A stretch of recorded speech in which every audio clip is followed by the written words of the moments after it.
Hello, I'm in Ljubljana, Slovenia for holidays, and I just discovered that they have the Slovenian Computer History Museum. So let's go there and take a look.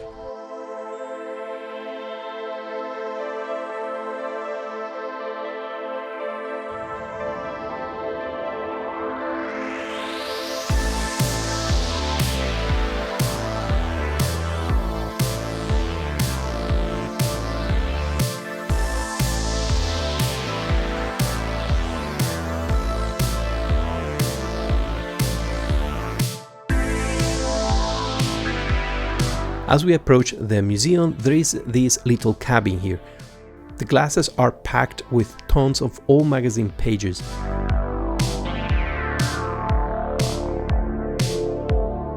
Let's get into the museum. The first computer I found is this MEDA 41T analog computer donated by the Faculty of Mechanical Engineering in Ljubljana. The MEDA series was developed in the former Czechoslovakia, and these machines were found in many countries behind the Iron Curtain. They are all modular. You can see the modules here used for memory or particular operations like a comparator, signal amplifier, and so forth.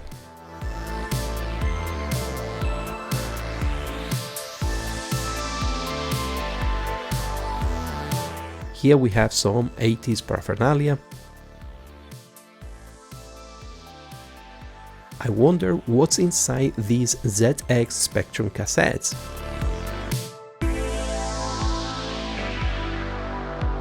Some Macy cables, art, sculpture. This looks pretty much like my cables box. Of course, we must have a PDP-11 or at least what is left of it. Here we have random stuff from Iskra, which is a Slovenian company for electromechanics, telecommunications, electronics and automation, founded almost 80 years ago.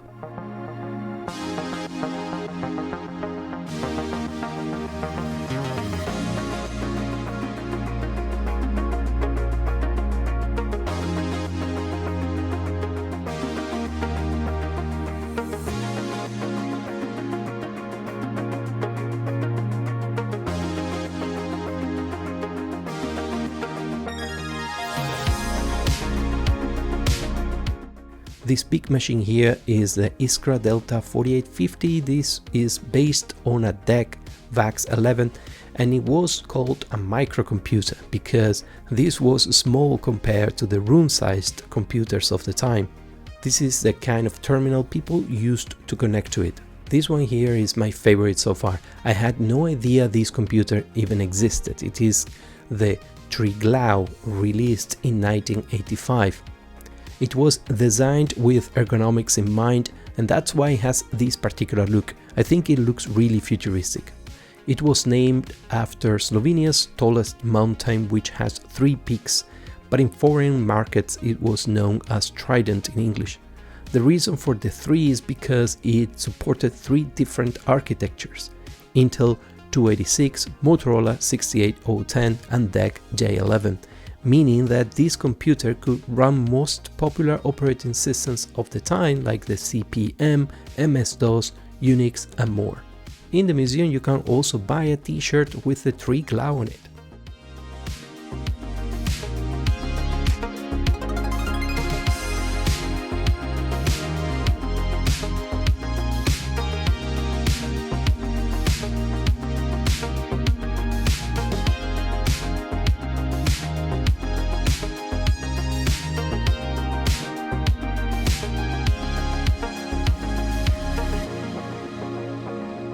There was a market for custom keyboards for the ZX Spectrum, and this was one of them, produced by the Slovenian Institute for Electronics and Vacuum Technology back in 1986. It was called Ines, if I'm pronouncing it correctly.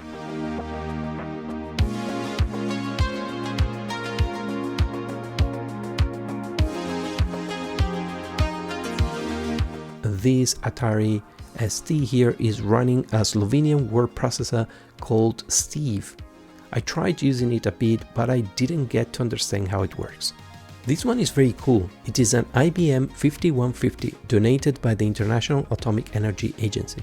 It runs a software that was used to measure reactor core reactivity levels at the only Slovenian nuclear power plant in Kursk or something like that. Sorry, no idea how to pronounce it. More from Iskra. This is the Iskra Delta Partner from 1983, a personal computer based on the Z80 processor. Apparently during the pandemic, some enthusiasts, because they have more time in their hands, decided to develop programs and video games for these machines again, which I think is really cool.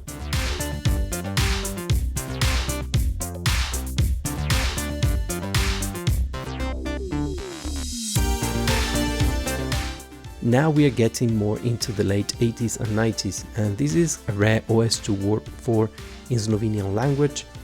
Also we have some localized versions of MS-DOS software and also Windows 3.11. This is the first Linux distribution in Slovene language, Pingo Linux.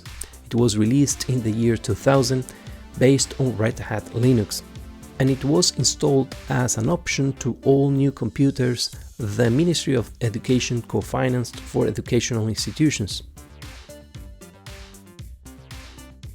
What is Tux doing here? Interesting, he's using Windows Messenger. They also have this terminal with a Raspberry Pi running Arduino IDE with an Arduino Nano, connected to a traffic light, so people can experience a bit of coding. These VAX machines here looks like they are used as temporary desks, and I found this small sculpture here to be really cool. This is actually very interesting. They have these terminals with a camera that you can use to get your ASCII photograph. You could also print it or send it by email, and this is how it looks like. I might actually try to do something similar as a project in a future video, why not? Down in the basement where the toilets are, we have some more random interesting stuff.